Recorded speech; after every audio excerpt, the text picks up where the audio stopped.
Hello everybody. I hope you won't be too much upset from my English, because it is not my mother tongue. So if you don't understand something, you just ask and interrupt me without problems. My name is Fravia, and I guess not many people here knows who I am. For those who don't, I am a cracker in the software reverse engineering sense. On the jargon, there is a definition of crackers that are something like evil hackers. That's a very old definition of cracker. If you make now an Alta Vista search or something like that on a good search engine, you will meet 100,000 of crackers definitions that are more correct. Now, crackers reverse engineer code. They do not possess the source code, the real source code of. So without knowing what's the source code of a target, of an application you want to reverse, you manage to rebuild, to reconstruct this source code. Most crackers do that mainly in order to defeat software protections schemes, which is very easy, as you will see today. In reality, this is but the first step in reverse engineering. It is great fun because you got these CD-ROMs with hundreds of programs that have a 30 days limit or some other protection, and when you defeat them, you can use that program forever and ever, which is, I repeat, very easy. We'll see how to do it today. But what is more interesting is, for instance, to change a target, to change an application. Let's say you are using Netscape and you are not happy with it. So you want, for instance, that the default standard buttons go somewhere else. Well, you change them. You want another color. Well, you do it. You want Netscape with your pre-configuration. You do it. You just change the code of Netscape. Now, that's very easy now because Netscape went public with the source code. It was not so easy 2 or 3 years ago, but we have done it nevertheless. And there are still now some panzered copies of Netscape 3, which have been heavily modified and which are quite interesting tools, actually. But any program and any application can be modified as much as you want once you understand how it works.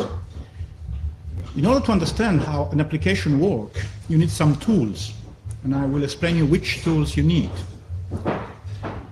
And you need a lot of patience and some feeling as well. Now, I don't know actually how much the people that are listening to me now understand about assembly and assembly code. But assembly code, I hope some of you do now. Assembly code is the alpha of omega of reversing, because sometimes you just need to change one single byte. In a huge application that may have a million bytes, for instance, with 74 here is 1 byte in an application named TechFact 95. Sorry? Yeah. The byte 74 is next decimal byte. 74 means jump if equal. If we change only this byte, this one, to EB, that means jump anyway, the wall protection scheme, which is quite a heavy one and complicated, of this application, it is 6 million bytes long, is fudged. And the protection is no more there, just because you change the 74 to EB. Now, the point is, how do you find it, this single byte? It is not difficult. We used to say you should never underestimate enough the protectors, because they don't understand nothing of assembly, and they program with Visual Basic or these overbloated languages, so they don't understand nothing at all. So they do huge protections with checks, and has he the correct serial number? Did he get the second serial number and the third one as well? And then somewhere in the code you have one single check. Is everything okay? Yes or no? You change it. Now, protection schemes busting is it's not for kids, but I mean, it's very easy, as you will see. But you can go beyond it, because there are other things you can reverse, which are quite interesting per se. For instance, search engines, algorithms.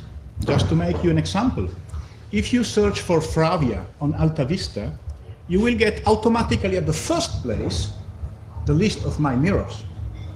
This is not easy, because Alta Vista use very complicated algorithms to avoid spam, to avoid people that want their page in the first position.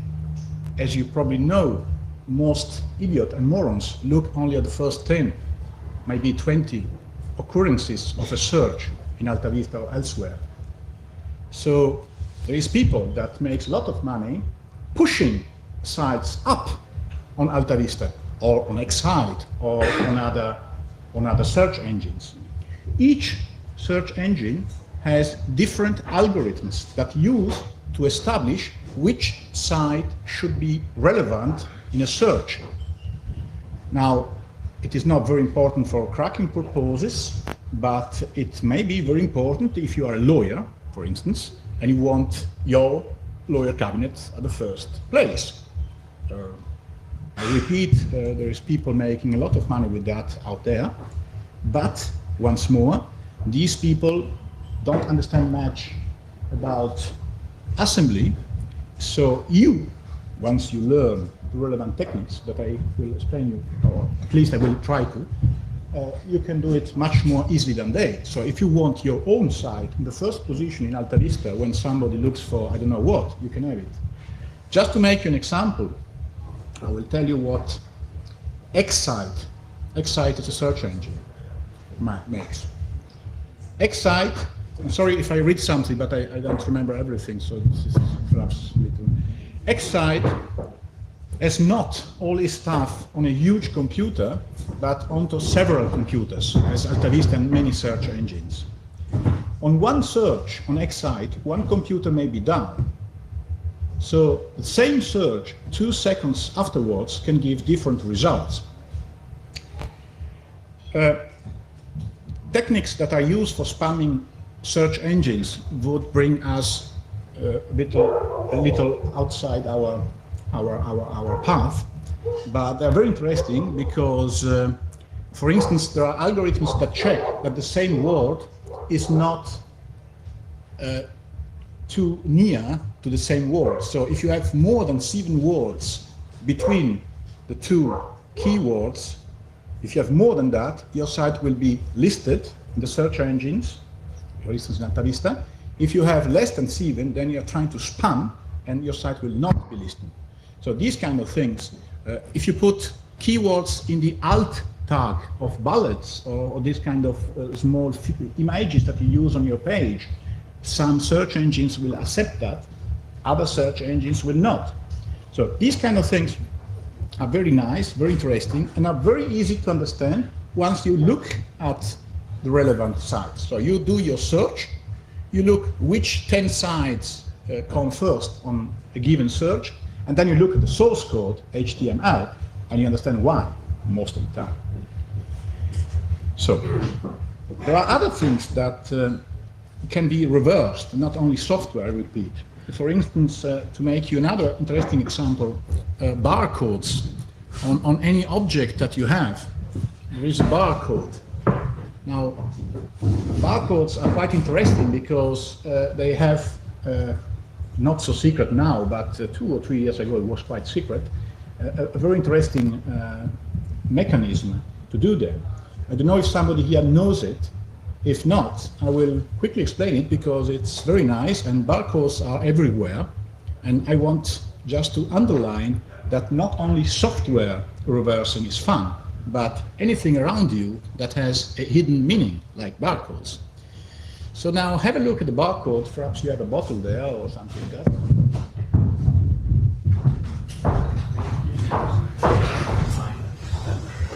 The last time a bottle, you have 13 numbers. But as you can see, on the right part of the barcode, you hear me?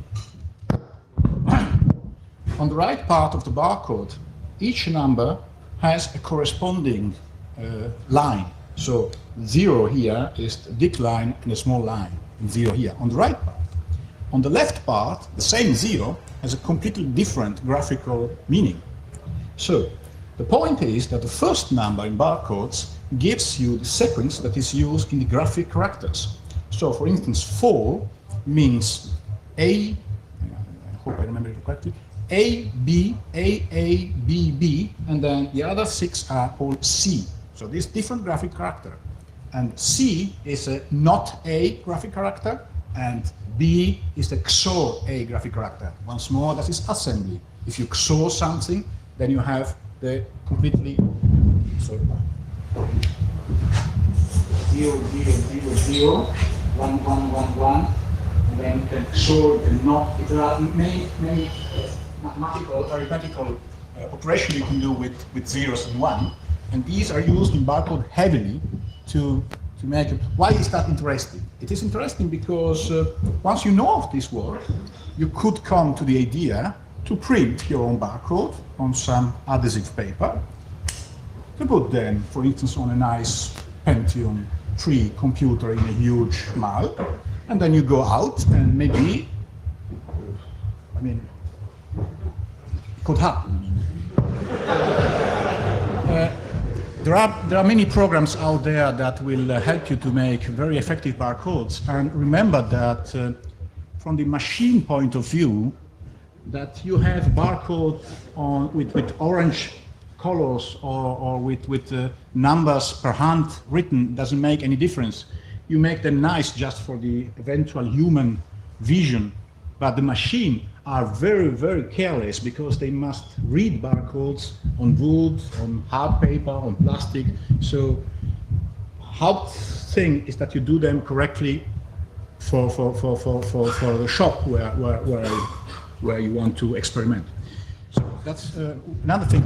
I mean, all this is just to, if you are interested in all these kind of things, I will give you now the address, the internet address where you can further your studies. It's either you make a search for my own site, but there are many good sites out there. I'm not going to make publicity for myself, but you will find them, and there is especially a very interesting essay about barcodes that you will easily find, where you can also download the relevant software to prepare them.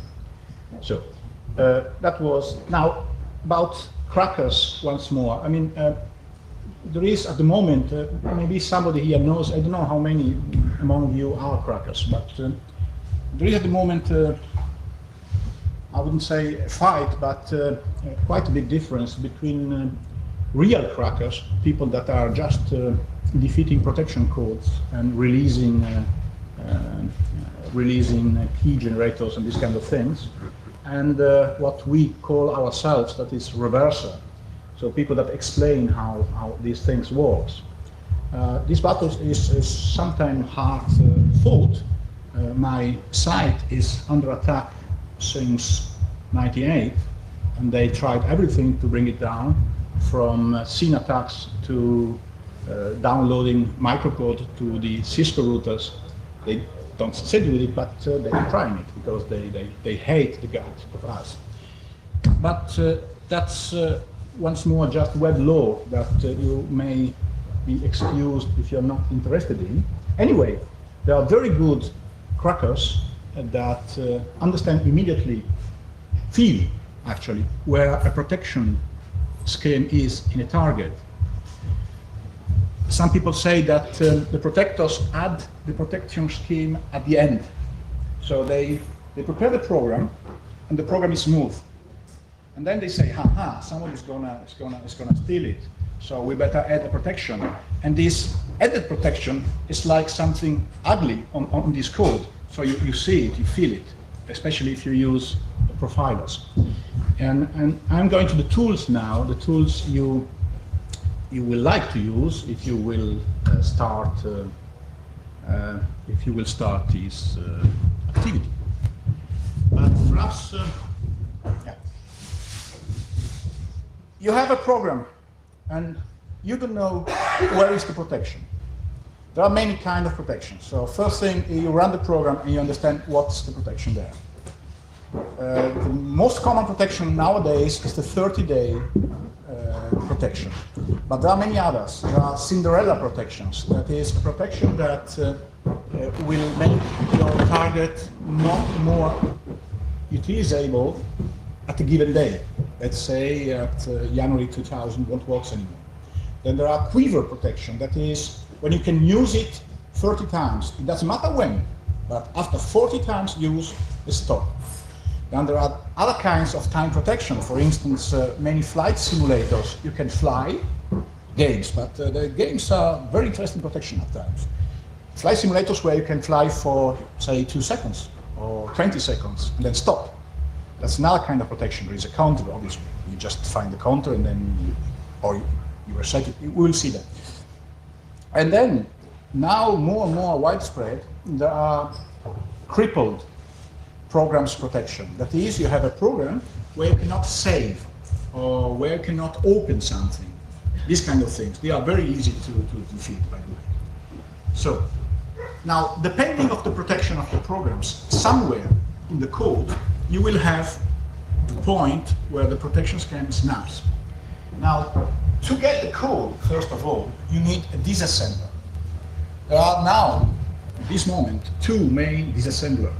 A very professional one that's named EDA38, Interactive Disassembler. It's the best one, but it's a little complicated for beginners. So just know that it exists, and you will enjoy it a lot when you use it, because you can make scripts, you can make a lot of things I won't go into now. But for beginners, I would suggest WDASM, W-D-A-S, WDASM. Of course, all these disassemblers are protected, but that's not a great problem. WDASM is another disassembler, which is very beginner-friendly. And I would suggest you begin with that one. You will find it everywhere on the web, but on my side. But everywhere on the web, and it is very easy to find anything on the web once you learn how to search. Once you learn how to search, you will quickly find any program, any image, and now almost any sound you want to find. How to search is art per se, and you will. There are many places on the web where you can learn it. Let's say that once more, if you know how the search engines work, or even better, if you write your own Perl search bots, which is quite easy actually, you can find some skeleton of these bots on my site, and you can just copy them and use them. If you do that, you will find anything everywhere. You will find very, very interesting information, by the way. Very, very reserved information if you want to search it, because banks, military establishment, all these kind of people just put the things somewhere. They forget them somewhere, and you can find everything, or almost everything. And anyway, you will easily find this disassembler with that. The disassembler will give you a disassembler code. So, it will be very, very big. Maybe perhaps, so PaintShop Pro 5, last version, I think 5 or 4, the very recent one. It's 40 megabytes in disassembly. So it's a big file, but it doesn't matter. Then you search relevant parts very quickly. For instance, this number here, inside that file 480718, correspond to the string unregistered. That's how I got it. So you just search. It's very stupid. Yeah, it's very easy. You just search for unregistered inside your huge disassembly. You find it here, and you see, aha, it's moving the string unregistered somewhere. Why? And then you look above, and you see, here's a jump. If something happens, then it jumps away from this unregistered and it jumps to licensed version. So now, if I could always implement this jump, yes you can. You just change it to a bit. How do you change them? You change them with the X editor. I think many of you know that. There are many good X editor. Most crackers use Heave. I personally use X Workshop. There is a very old DOS X editor that's very good. PS Edit. Yeah, there are many. You will find them. You will use them, and it will be very quick to find this point and to change that's involved. Now, yes. How's the correspondence between sequence point 0781 and the word anonymizing? So how do you find the point in the end? How do we find this jump? No, how do you find the point anonymizing? You said you search in the program file for the anonymizing. Because inside code are all strings, and string number 480018 is unregistered. String number another number correspond to licensed version. Now, this is a very stupid protection, of course. Modern protection don't write unregistered anymore. They build it dynamically. But it's the same thing. It's very easy to find them as well. I will show you that afterwards. This is a very simple one, and I will explain you what happens here, just to give you a feeling of the code. I know that's maybe a little boring for people that are that's the point of the thing, to understand how it works. Yeah? So the first thing that happens here is a compare by. So it's looking if in this memory location there is a 0 or not. That's what's happening here. Now, if there is a 0, everything is okay. Wow, guys registered. Let's go there. If there is not a 0, then you get the bad gay flag, that is this 01 in the L. Then it does other things. Then it goes and does and calls a routine that will show you you are unregistered, you should register, you know what. And then it goes away with this jump. It goes away forever, the program terminates. Yeah? So that's what happens if you don't have a 0 there. But if you have a 0, then you jump to the good guy part. And in the good guy part, then you have another code that shows you, wow, you changed the version, you're a good guy, and you get, where is it? Somewhere. I can't say it now, but you get a good guy flag as well. So in the register keys, you get the 0. So that's what's happening in this little snippet of code, very few lines, yeah, where you have everything. Because the moment you find the unregistered string, you look a little above, you look a little below, you see it. I mean, it's like shooting records. And I've been telling these things at programmers again and again, and on my side there is a whole section how to protect better with very good advices for programmers that want to protect their programs. The problem is that no matter what you do, somewhere in assembly, it is very easy to find where your protection is. No matter what, there is no protection until now, at least that I know of, that has not been busted. Very complicated protection as well, where you don't have any name at all, but you find it nevertheless. Because there is another way to find things. This is the dead listing way. So you have a listing of your programs, you sit somewhere in the shadow with a pencil, you look at it and you say, ha, it's here. But there is another way, and that's the live way to crack, or to reverse. You use another program named debugger, and the name of the powerful one is soft ties. You use soft ties. Soft ties is very useful for other things as well. I mean, if you want to cheat on online games. And with soft eyes, you are the emperor of doesn't matter which game. With soft eyes, you can see these things happen when the program runs.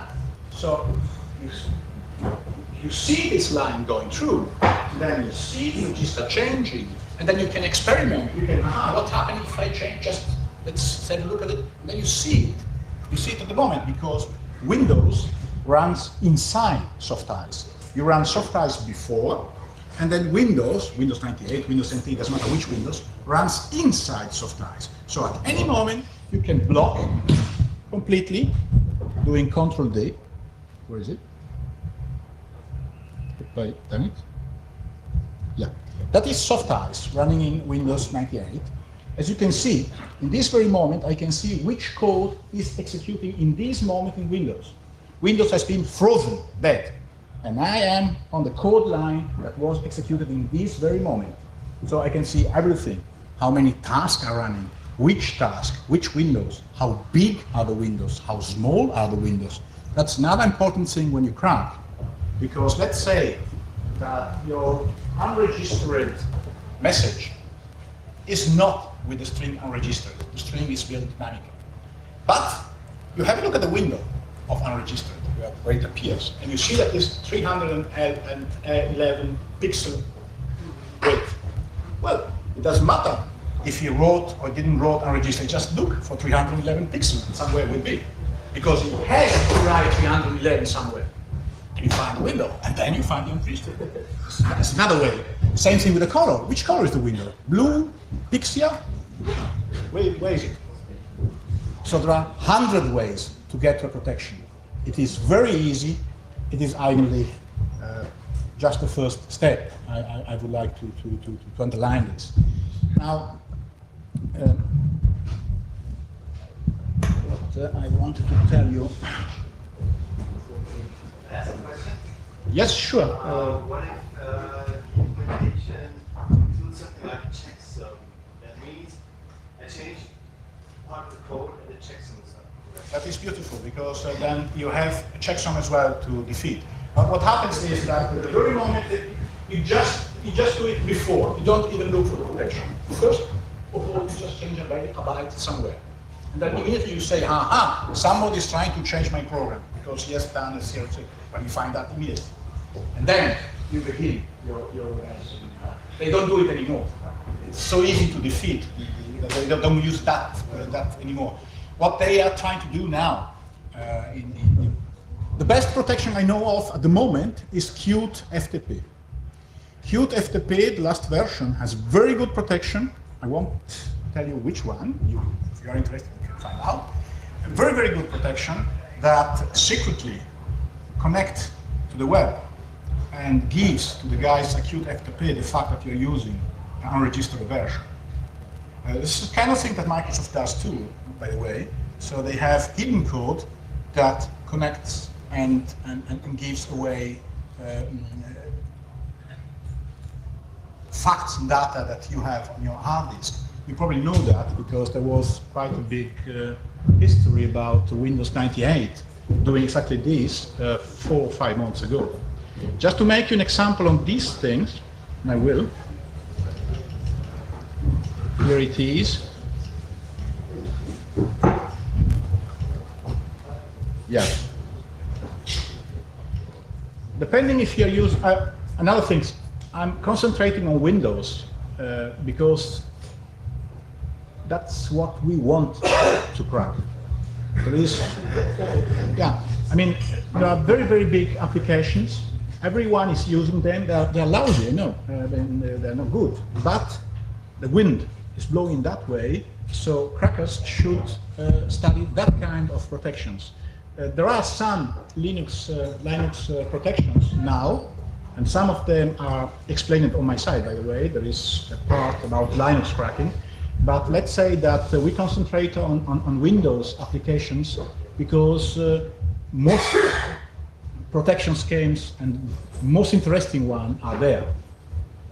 Now, if you probably all know that inside Excel 97 there is a Doom game. Yeah, there is a hidden Doom game. There is a sequence of code that you can do, and then start a Doom game inside Excel. Inside Word 97, there is a flipper. So there is a sequence of code. If you want, I can tell it to you. So for the Doom game, you want to know it? Interested or not? Or you can do it afterwards for the one. If you want Doom in Excel, then it's this way. Choose create new document. Choose create new document in Excel 97. Yeah. Go to line 95. Select the whole line 95, clicking left, so you get the whole line in Excel. Yeah. Then you do tab. When you do tab, you are on 95 big. Now you choose about Microsoft Excel in the menu. You do Control Shift, and then you choose technical support, and then start a Doom window, and you can play Doom. It's not a complete Doom. It's a very small edition. It's an Easter egg, so something that the Microsoft people have put inside Excel for the sparsely. The point is, that's the alarming thing. If they put something like that inside Excel, who knows in a bank or in a military establishment somewhere in Europe what the hell there is inside Excel? And I'm not so sure that it wouldn't be quite interesting for Microsoft, or in general for our American friends, to know what, for instance, the European Central Bank is doing right now. And there is so much overblotted code inside Excel that you can use yourself. You can hide there everything you want. There are parts of Excel that are never used. They are just remaining from debugging session they never took off. Millions of bytes that are never, maybe never, who knows, never used. So inside these huge applications, with very few people that know assembly, there are good chances that you can smuggle, put things inside that do you something useful for you. Now that's exactly what's happening now, everywhere. People are using the DLL, the dynamic libraries of Windows, part of the dynamic libraries where there is code that's not used, to put other things inside. Let's say, or you may another example, quite interesting one. Let's say you work in a corporation and you fear that somebody is looking what you're doing and which programs you are installing on your computer or what are you doing during the day. Well, the best way, in my opinion, is to put the programs you want to use inside some DLL or some other program. I mean, you can just name your game with a funny name, put it in the Windows directory where there is everything and nobody knows what, and you can use it, and probably nobody would automatically check it, because they have sniffer programs, as you know, in all corporations that check the content of your hard disk. But what you can do as well is to use routines. Let's say you find an interesting routine inside Excel or inside Word. Word is legitimate. They gave it to you on your workplace, so you can use Word. Nobody can say anything. Now, you use some part of words you're not supposed to sniff around, which you can do. And this is very interesting, because no system administrator, or some, but very few, will come to the idea that you're using their program to sniff on them. That's what you can do, actually. Once you understand how you can hook a routine, how you can change the routine, how you can pass different parameters to a routine, all these things are very easy, because the very moment I don't want this string, I want another one, I get another one. That would make you stupid. That's the point. So I just change these numbers. Now have a look, please. Microphone, please. Just sorry. I promised you that I will finish with assembler code after this next thing, but I want you to understand it once for all. Have a look at the first line. This first line is compare by pointer memory location, this one, with 0. I told you that before. It corresponds to the hexadecimal numbers 80, 3D, 1A, F3, 4C, 0000. Why? Here's why. These hexadecimal numbers correspond to binary code, of course. As you can see, the tree is always 0011. If it is in 3D or in F3, it's the same thing. So now this is compare byte pointer, this memory location, and you can see that that memory location, it's there in inverted order. So this memory location here, it's in the hexadecimal code. And this last 0 here is compared 0. So 83D means compare byte pointer. Now, in general, 80 means compare. There are many sequences that begin with 80, and all of them means compare something with something else. If you will begin to reverse software someday, if you're interested in that, you will build your own tables, reversal table, where we'll have 83D compare byte pointer, 80 do that, and that. And you will, in that way, very quickly be able to reconstruct, change, modify code.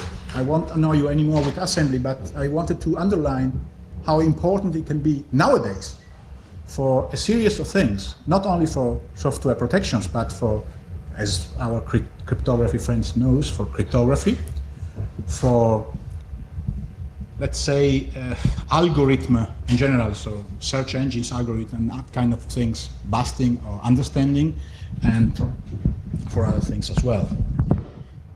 Let's see if I finished. Ah, yeah. I told you before that inside any application or target, there are a lot of things that should not be there, or that have been forgotten inside. It is great fun to have a look at them. Really great fun. Just to make you an example, for those of you that don't know it, inside Netscape, there are the following periods. I read them to you. Sorry, there are legal restrictions on arithmetic coding. There is no way you can get this message, but it is inside Netscape. Then you have, like check for new mail and stuff. Like get new mail and stuff. Then you have unscramble naughty jokes. That's inside Netscape. Yeah? Then you have, like see the license file and stuff. And then you have the book of Mozilla. Inside Netscape, you have the whole book of Mozilla. That's the reason Netscape is called Mozilla. And the beast shall come forth, surrounded by a rolling cloud of vengeance. The house of the unbelievers shall be wrath, and they shall be scorched to the earth. Their tags shall blink until the end of the days. That's inside Netscape. You can get in the browser, yeah, but that all these things, some of them, yeah, exactly. I mean, question is, how can anyone nowadays know that a program you buy, legitimately buy, I mean, if you want, doesn't have inside things that can be dangerous or complicated for you? If you use another tool that I didn't list before, that is Reg Monitor. You have three main tools that you use to see what happens inside your computer. File Monitor, Reg Monitor, and VXD Monitor. Inside your Windows computer. If you use Linux, you have to use other things, but I mean, for Windows, yeah? If you use Reg Monitor, and then you start Windows, you have something like 3 megabytes of accesses to register, out, in, changing, making things in the register. You don't even notice that every program is doing. If you use File Monitor, you see file being opened, temporary file being made, a hell of a lot of things that are going on, and you're not even supposed to know. Just to make you an example, inside your Windows 95 computer, those of you that are using Windows still now, there are two files, names MM256 and the other one, I forgot. Somebody knows? No, no one of you? I'll tell you right now, because that's quite interesting things. In these files are all the locations you have been on internet have been listed there. You can have a look at them if you don't believe me. It's quite funny. Where are they? Yeah. MM256 DAT and MM2048 DAT. These files are inside every computer that uses Windows 95. There are 8 copies of these files. Each one of them can be between 0.5 megabyte and 3 megabyte big. That's the reason your hard disk looks very small. Yeah? And in these files is everything, every program you have started, every website you have visited. So this is something that Microsoft thinks you're not even supposed to know. Now everybody knows that now, but 3 years ago, 4 years ago, it was not like that. I mean, some people found out that and they had a look, and what's that? And we had to have a look at the source code to understand what that was. So theoretically, by the way, these files are there to help you so that your Microsoft Internet Explorer can access more quickly some sites. In truth, these files can be used to snoop on your uses by any system administrator if you are using Windows 95 computer. Don't think that in Windows 98 the things are different, only the names are different. If you have a look, for instance, just a moment.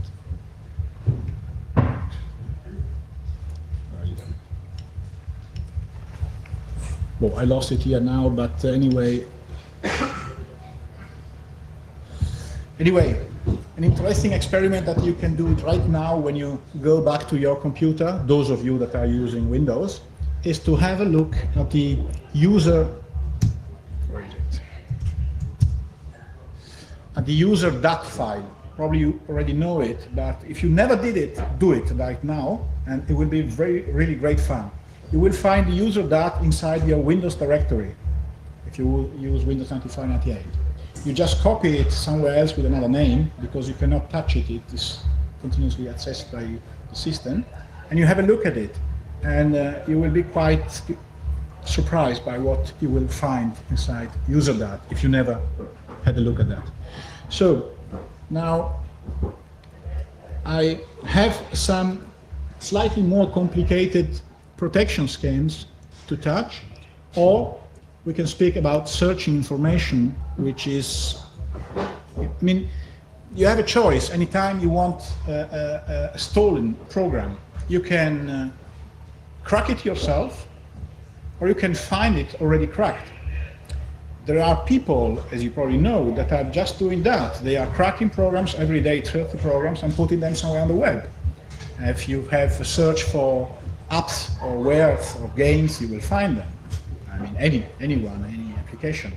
It's not very interesting, in my opinion, to use application that way, but if you know how to search, you don't need at all to reverse protection schemes. The reason you should learn that, in my opinion, is that it is not limited to protection schemes. Once you have learned how a program works that you don't know the source code of, then you can modify it. And that's fun. That's great fun. Because for instance, my copy of Microsoft Exchange that I'm compelled to use at work is completely different from the real copy of Microsoft Exchange. So when I use it, I have completely different menu with options that Microsoft people don't even know of. But that's great fun. That's what I want to communicate to you, is that to change the software you use gives you cosmic power. That's true. You can do anything. You don't have support.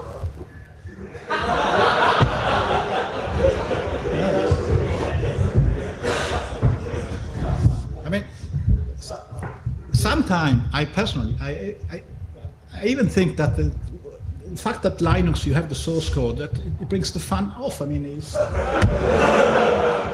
already know what's going on. So it's much more fun when you get a new program with cute FTP to go back to this protection. It was really interesting because the program is very clever, and he has learned from the previous cracks. So every time he made a Qt FTP new version, we have cracked it and explained how you do it. And he wrote to me every time, I have his letters, and said, you got me once more, but I will show you. And the last version is really very good, and he has improved quite a lot, so we have decided not to publish it anymore, because it deserves respect, because it's very good protection. Which is very rare, because most of the time they don't understand nothing about protecting software. And the commercial protections that you can find on the web are even worse. There is a whole section, I cite, about commercial protection, where I demonstrate that there is not a single one of them worth buying. That is a warning for programmers. And I mean, they are really stupid, really stupid. Some of them are even worse than this one. Could you please give the address of your... Yes, you can find it by searching, but if not, I'll give you the address right now. That is, I have many mirrors. The main one is in America, and that is HTTP 129.105.116.5 dash Fravia dash Fravia dash, is that the word of yeah? Dash index HTM, because else you won't be able to read it. But there are mirrors in Europe, and 3 of them actually are quite good. And you will find all of them just, if you make a search on Alta Vista for Fravia, you find it immediately. I must say that I'm very happy I didn't say that at the beginning, it was very delicate for me to be here with you, but it's the first time that I participate to a CCC camp, even if we are friends since '95, because I began corresponding with some friends of mine in the CCC in '95. And I had the impression that these things works very well, and just wondering why so few crackers and so many hackers are there, but that's another matter. I mean, do you have any questions, or do you want me to go just like that, and anything that you are interested in? What about donors? What about donors? Sorry? What about donors? Dongle cracking is 3 years ago, no, 4 years ago, people thought that, dongle, that is really la bête noire. That's not true. All of them, as Aladdin, Hasp, the main one, have been completely reversed. You will find them everywhere. And it is not complicated. The problem is they don't use the dongle correctly. That's the point. Usually, you should do it this way. Programmers are stupid. You should never underestimate them enough. Normally, you have a dongle, so you should send data. Data should be changed, and then back. And then it would be a little more complicated to understand what's happening inside. But they don't do it. They just check that the dongle is there. Is it there or not? Jump equal jump. I tell you, no, not always, but very, very often, very, very often. So now, even if they didn't, it is possible, of course, by try and error, to reconstruct what happens. Most easy way, I'll tell you, even if I don't do it, is to buy the dongle, have a look at it, and crack it. Then you will easily understand what's happening in all the dongle of the same series you don't have.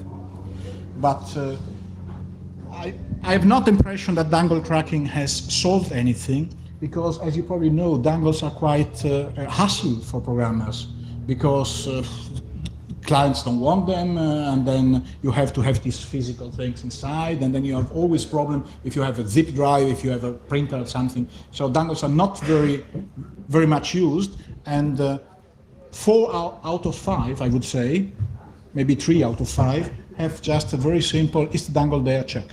In software. This may change in the future by smart cards. So it is in part already now changing, and if you are interested once more, I would refer you to the relevant part of my site where there is a whole project on dangle cracking with, I mean, it's not very updated. I think the last essay was published in January or February, but there is quite a lot on the Aladdin and ASP dangles. At the moment, we are concentrated, if you are interested, on the Flex LM protections, which is a time, all this is not very relevant now. I don't think I should go into particulars. If you're interested, you can find all this information for free everywhere on the web, actually. And there are many sites. If you are a beginner, there is a site that is even better than mine, which is something I shouldn't say, but it is true. And it is a site by English friend of mine, that you probably already know, is the Sandman. And the Sandman site is for beginners. So there you really have very stupid protections, explained step by step, so that you really, how to use soft ice, how to use an X editor, these kind of very simple things. And you will start cracking your own applications in 1 week time. Your own simple application in 1 week time. Now, which is quite interesting because I still remember the first time you really succeed in doing reversing a program, or finding out what you want to find out. It's quite a feeling, I can tell you.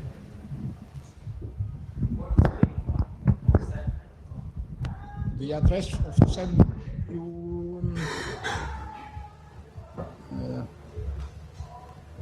you can find all these addresses if you just make a search on Alta Vista. But anyway, it's www.proweb, P-R-O-W-E-B, .co.uk dash then tilde Greenway. You must understand that all these sites change continuously for obvious reasons, so you always better check on Alta Vista, and then you will find it much quicker than. So, what did we? Yes, another, and maybe we can finish with this. Another interesting and recent development in this is the removing banners campaign. So we are finding out how to eliminate all these idiotical commercial banners that you have on internet, and we have already published quite a lot of essays that explain you how you can do it. Of course, if you use a browser without images, you don't have them. But there is another way, which is quite interesting, to use your browser with images and you don't see any banner at all. It requires preparing a file on your hard disk named hosts, where you put the numbers, the ID address of the obnoxious banners, and they will be eliminated once for all. And there are many techniques for that, and this is developing now quite interesting because you can open your own free page. You know, there are many free pages providers that give you pages, 50 megabytes, 20 megabytes, but then compel you to have these idiotical things. And then you can build your page with JavaScript and some small HTML tricks so that this publicity does not appear. So you have the butter and you eat it as well, which is quite interesting, in my opinion. What about using strong cryptography and protection? Sorry? What about using cryptography and protection? So you say there's probably a protection that is clearly but unbreakable, a perfect protection. No, there is no protection that is unbreakable. The cryptography, the problem is that somehow this target has to run. So at a given moment, you will have somewhere in the memory the code, the correct one, and then you just intercept it. I mean, they can do whatever they want, but if it runs, and it has to run because it's a program, then they get it.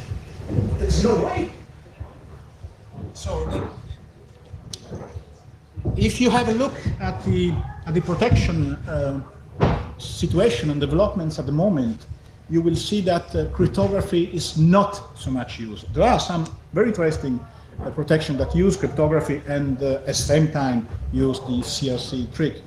But I would say that the best protection at the moment are protections that are using some hidden features of Windows that are not known. So the programmer experimented himself with some funny API. He finds out that when he does that, he gets this value. Nobody knows that because nobody knows how Windows works actually. So he used that, this knowledge he has, but very few programs do that. Very few programmers do that. So that's, and anyway you can find it out if you study enough. The problem is that some protections are boring. So it's so boring you don't want to deprotect it anymore. Sometimes, but that's, I will say the main problem is that protection is boring. It says you had a couple of nice ideas how to search the web, not using these search machines that you usually take, but with different strategies. I'd like to work on that. Searching can be divided in three phases, as you probably know. Searching, which is very basic. So you go to a search machine and then you search. Apart from the fact that the search machine takes note of the fact that you search that and has huge database for that, but it is not very effective. The second phase is combing. That is, you search people that have already searched. So you are interested in Greta Garbo, you search the 3 or 4 mad guys in the world that have for 2 years searched everything about Greta Garbo. And they have somewhere a page with all possible links updated to Greta Garbo stuff. So that's shown one step more than just searching Greta Garbo. You search the people. The third step is somehow more complicated. It is luring. You make a fake page on Greta Garbo. You make it on Greta Garbo, fake, completely fake. You just put some photos there. And then you look where the people come from that look at your page. And some of them, you will fish, come from interesting places that speak about Greta Garbo. That's the third step. Now, it takes more time, but it's the most effective one. Now, you must understand that Alta Vista covers at the moment, I think, 1/5 of the web. Alta Vista and Northern Light are the two search engines, the most powerful one. So 4/5 are not covered. So you must find them yourself. Now you can use your own Perl script to do it. You can even just use search strings on an automated script. That's pretty easy. There are many ways that are explained elsewhere, and you will see that it is not easy to find everything, but you can have a good go at that. Yes. I'm sorry, I don't hear anything. If you put up a fake page, where you get information from where you can be before. Well, you look at your server loggings. In your server loggings, it's everything about where people is coming from. Yes, but you can't look up which pages they have visited before. Sorry? Sorry, I don't understand. You can't look up which page they visited before. You can look where they come from, because the last page they visit is inside.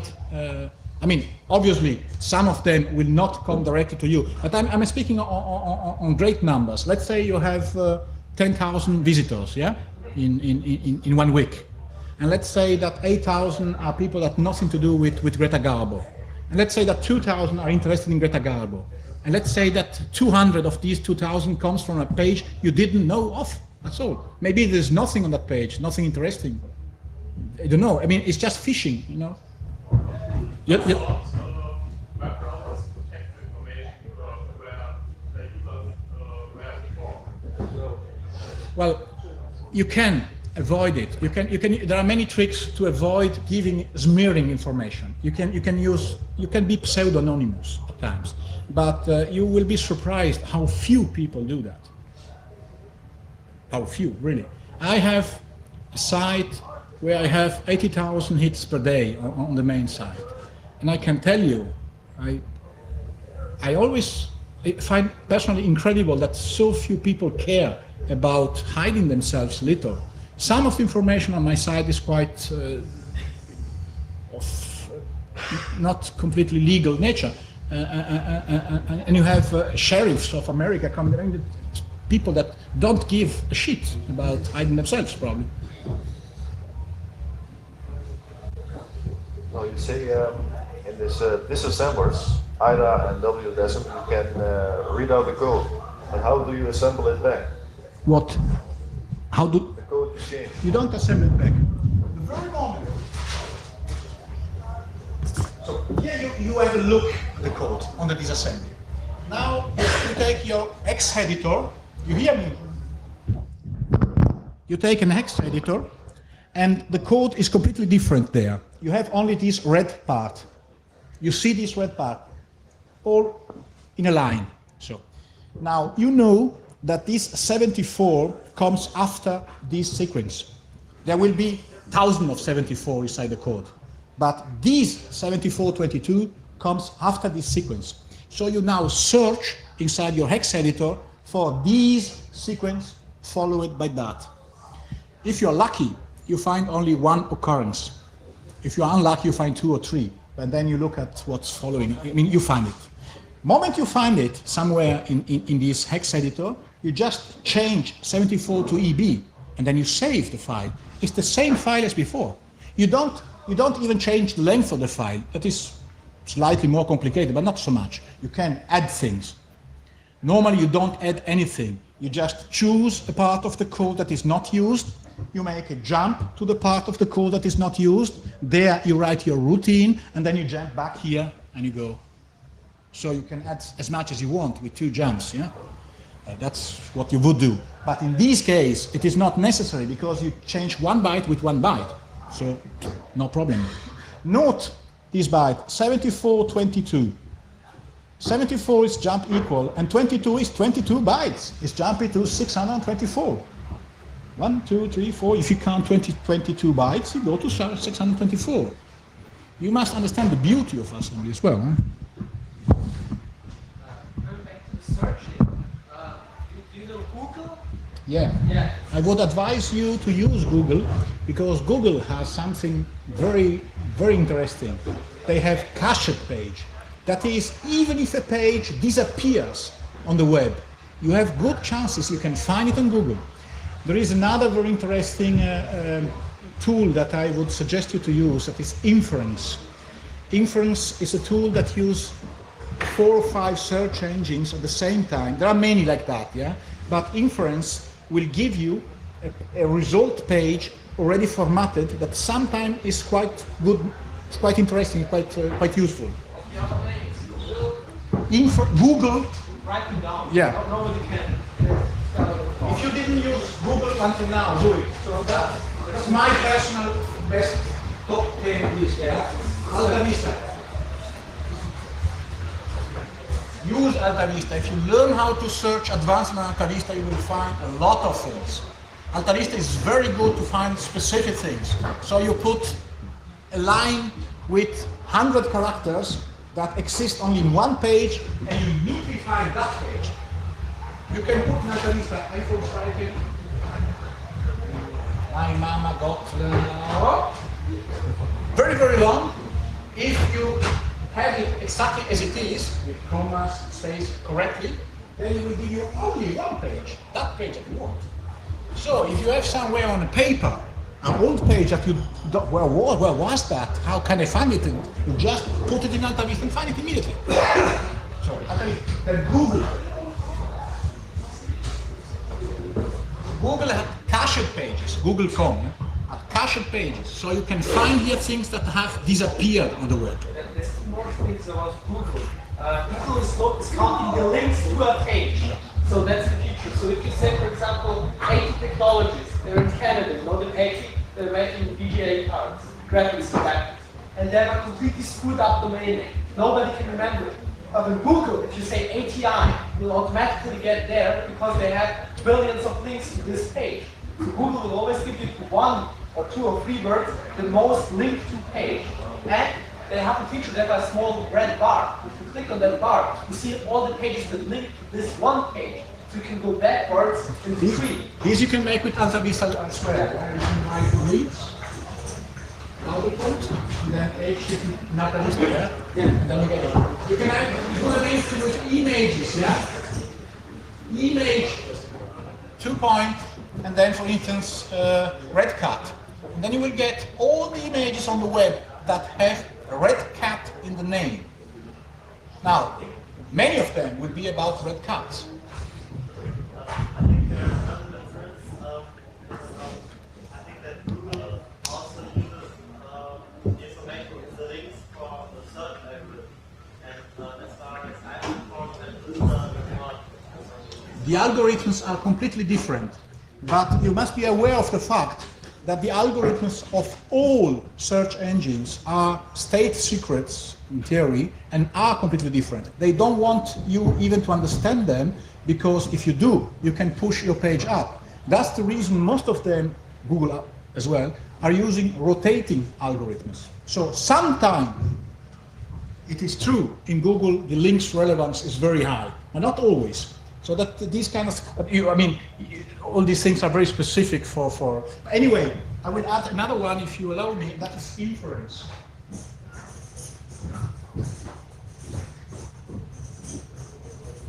When we are still on searching, I will also underline the importance of Usenet.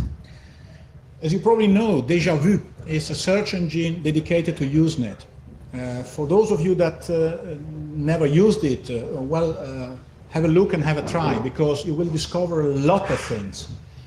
If you do a search on Usenet on anything you're interested in, chances are that you find people you don't even know that exist speaking about that right now somewhere on their email.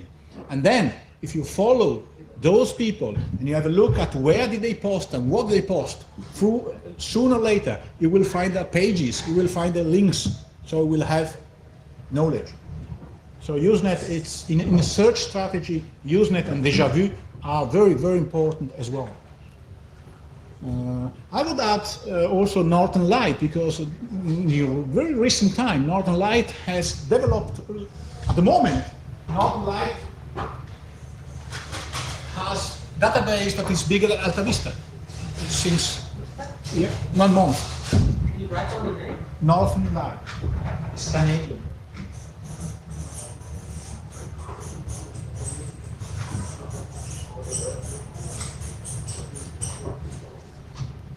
And Fast is a search engine, European search engine, made by the same people that made the FTP search in Trondheim, Norway. Fast is very good as well.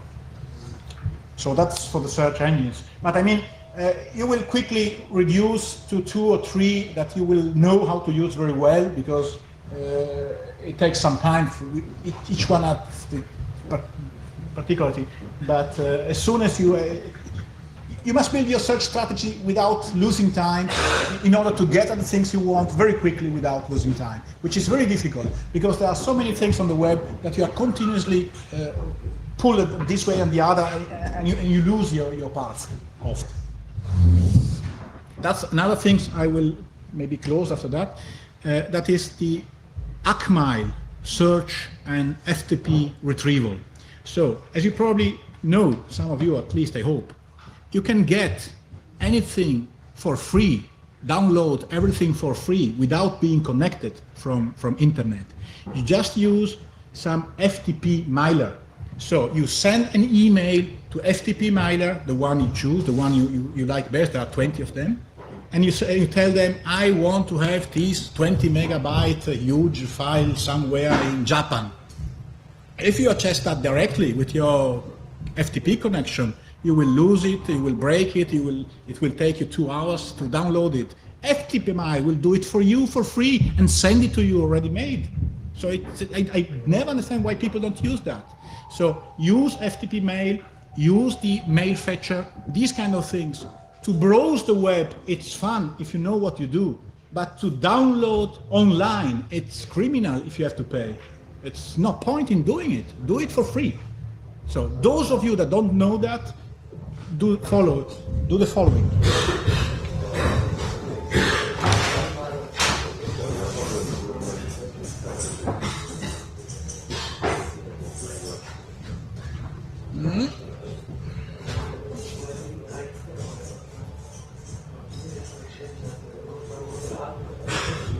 Send an email with help both in the subject line and in the text to ftpmail@ftp.sunat.se. Yes, SE. That is the quickest FTP mailer that I know of. There are many others, yeah? And if you want a mail fetcher to get pages and small programs, you can use the Trieste one, which is very good. It's all free, yeah? You can have so many megabytes, as many as you want, for free.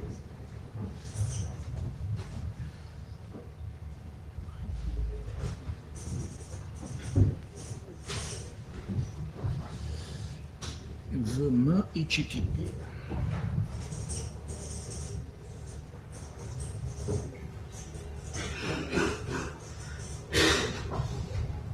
Yeah. Same thing. You send a help both in the text and the subject, and you get instructions how they work. It's very easy. You just tell them what you want from the web, where is it, and where you want it to be sent. One of the advantages of using FTP mail is that they are accessing the resource you want, not you. So on the logins there, they will have FTP mail or Trieste. Of course, in Trieste and in Sweden, they will have your logins, but they don't care, and I know that they destroy them every week.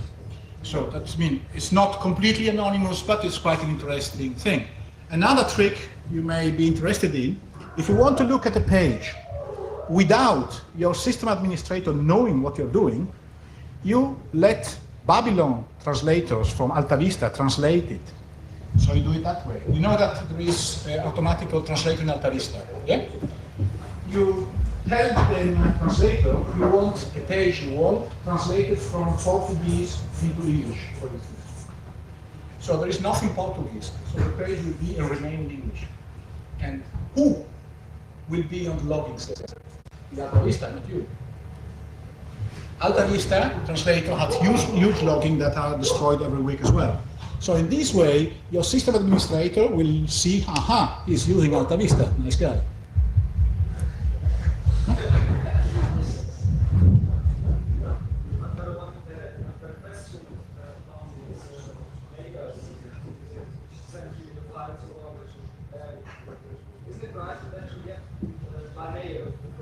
Yeah. One question is when you send a file to email, it is converted from 8-bit to 7-bit. It will be you can decide how you want it. Normally it will be UU encoded, but you can have it zipped as well. The modern ones, the Trieste one, can send you a zipped file, zipped as attachment, so you get it zipped. But normally most FTP mail server will send it to you UU encoded, and you have to reconstruct it. Besides, there is a limit in the sending, so they will send you packets of 300,000 bytes each. Then if you have a 50 megabyte file that you want, or if you are downloading, I don't know, millions of porn images from Japan, then you will have to reconstruct everything because it's the maximum limit. But there are automated scripts and programs that will reconstruct it. So you don't do anything at all, actually. You just send your request at morning, and after 2 hours you get everything for free.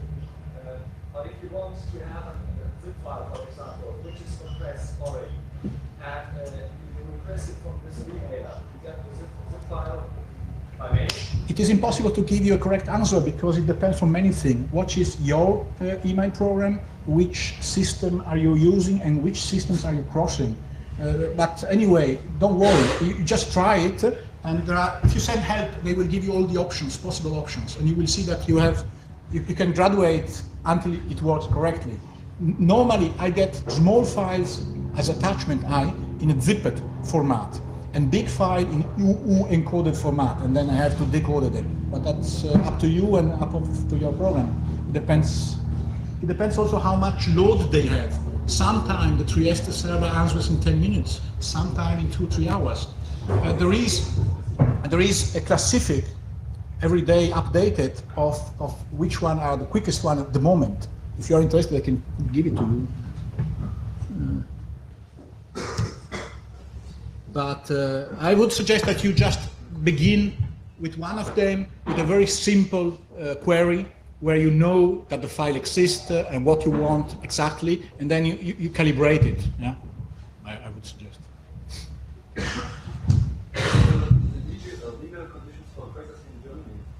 Well, German law doesn't matter nothing at all, because what's important is the European law, and European law is quite, how would you say, nebulous.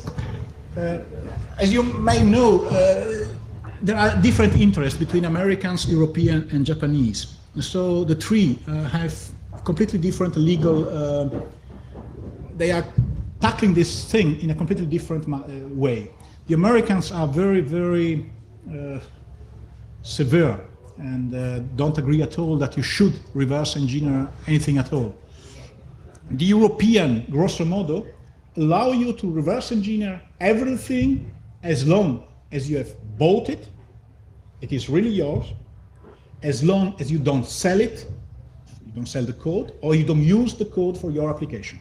So if you're doing that for studies or for your interest, or in order to not have any problems on your computer, you can say, haha, this lousy program makes problem on my computer. I have to reverse engineer it because I want it to run correctly. Well, it's okay, as long as you bought it legitimately. And as long as you don't sell the code, of course. Well, let's look at it this way. Sorry? Sorry?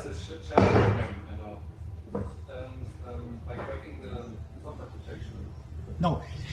Normally you have a thing where you have I accept, I don't accept. And then if you click on accept, theoretically, you have accepted some conditions. And in these conditions, most of the programs being American, there is you shall not reverse engineer that. It is very easy to change I accept to I don't accept and then click it.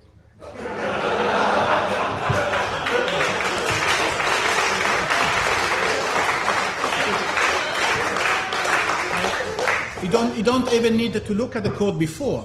There is a no, that's true. That's what you should do, because I mean there is no point in going illegal with that.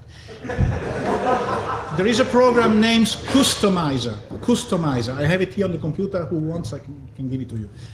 Which is very nice because it ungrays grayed menu options and allows you to change any text. So you point the customizer the moment you have this I accept. You point it on I accept. You see the string I accept, you change it I don't accept it at all, and then you click. I cannot see the problem even legally. So you didn't accept it, and that's all. There are some programs where if you open the seal, you break the seal on the CD cover. The obvious way is not to break the seal, but to open the CD on the other way. I would say there is no point in having physically a program. I cannot see why you cannot take the same program from the net. If you bought it. If you buy it. But if you buy it, you no problem. You open it and... In that case, it's usually just void. What? Because you have to read this CD because there's a license agreement, so it's inside. I don't get the point. If you have a sealed program, then you bought it. So what's the problem? Either you have a sealed program or you don't have it. If you have a sealed program and you open it, well, you bought it, so you can open it. And, no, but there are some where it's written, if you break the seal, you accept the licensing conditions. Yes, but why cannot I have the same program from the web instead of buying it? Yeah, okay. So you take it from the website. Yes, I don't see why you should buy anything at all, actually. No, I mean, there is no point. Unless you are very happy with the program. I've done it. I always, if I really use a program, I always, why not? I mean, most of the time it's not very expensive. For instance, the disassembler here, the DASM that I used, I bought it. I sent the money to them and I bought it. after 3 or 4 years, because I was really convinced it was a good program. And I really, I'm not joking. I tell you, any one of you, that software the protection is just a game for kids. So it's fun to use something, but you will, if you really like a program normally, you will want to have it, you want to update it, you will want to have documentation, you will want to be, sometimes some of these programs, if you do something with them, they put the fact that they are not registered inside, so that's not nice either. I mean, of course you can deprotect everything, but I think that one of the things I would say is that you don't need to update very often. I'm very happy with a very old X-Workshop version, and I see that every 2 months there is a new X-Workshop now version. That probably has to do with the fact that its protection is cracked. But I don't see the point in updating everything continuously. Most of the time you just lose information, you lose things. So I don't know if you agree with me, but so that's where I think if you, yeah. What about re-engineering parts, for instance, battery parts? Do you want Hardware. Don't know anything about it. I'm not a hacker. I don't even know how to begin. Told us about several files that Microsoft could use to get information about you. Is it known what files these are? Windows 98 had, because they took that off now, but until April had an automatical connection every time you went on the web. And during this connection, the data that Windows 98 had gathered on your hard disk were transmitted to Microsoft. There was a great fuss, like the Germans say, about that 3 months ago, and Microsoft has promised that they have changed it. Who knows if they did. But the problem is that sometimes it is difficult to intercept this data, even if you are working with sniffers and everything, because they are sent in a very clever way, actually. I haven't got the code here now, but you can find it explained. There is a very interesting American site that you probably know of, named Jig Girl, the Jig Girl site, where you will find all these kind of things explained very well. What's the address? Just a moment. You know, addresses are such a cycle, they change so often.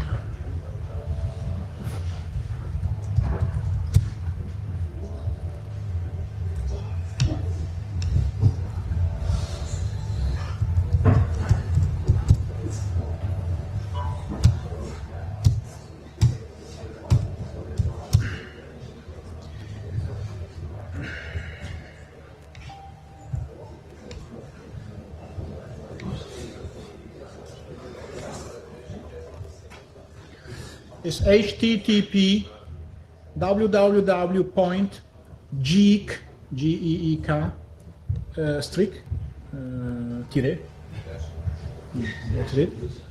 girl.com www.geekgirl.com. So that's I hope some of you will, yes.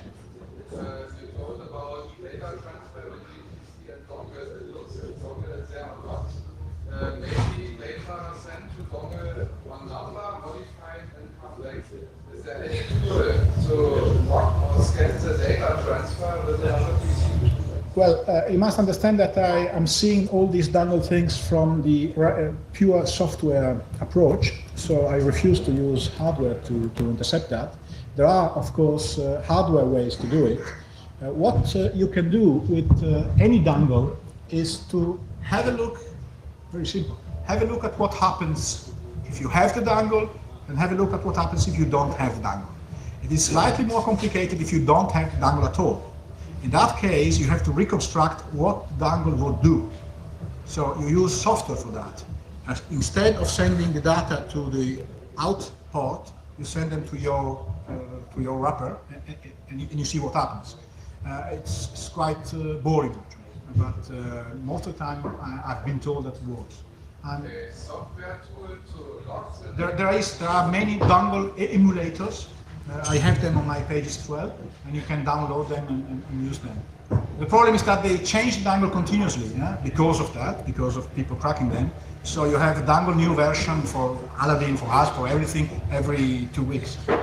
So, but the principle is always the same. So normally the point is very easy. You get your target, you look at it, you look what it does, and then you understand why it does it, and then you change it. That's it. And it is not complicated. The whole assembly things is great fun once you got into it, because it really gives you the possibility to get the gut of something with 1 byte, 2 bytes, which is great fun. I mean, these programmers, they make very complicated protections, and then they check if the protection with 2 or 3 things. That's really what amazed me as well. So, are you happy with that? Yep.